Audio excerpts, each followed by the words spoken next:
Welcome to Penrose Learning, where we make understanding easy. In this video, I will explain how to filter mud water. First, gather your supplies, including 2 clean containers, a piece of cloth, and a filtering material like sand or gravel. Begin by pouring the muddy water into one container and let it sit undisturbed. This allows the heavier sediment to settle at the bottom, making the initial separation much easier. After a few hours, you will see a clearer layer of water on top.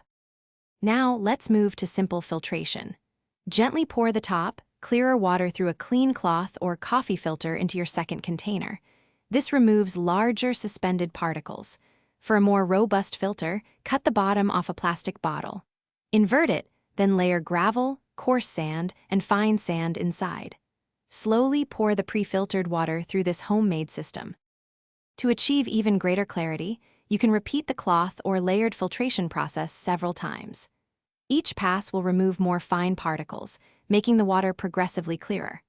For an extra step, adding a layer of activated charcoal to your layered filter can help improve the water's taste and remove odors.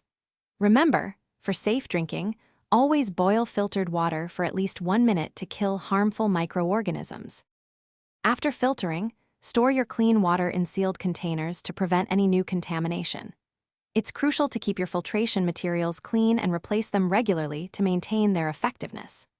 Dirty filters can become breeding grounds for bacteria and reduce the quality of your filtered water. For more great tips, and to check out the Shark AI Ultra Robot Vacuum, which offers voice control and self-emptying features, please see the link in the description below, along with other fantastic deals. Thanks for watching. If this was helpful, leave a like and consider subscribing. See you next time.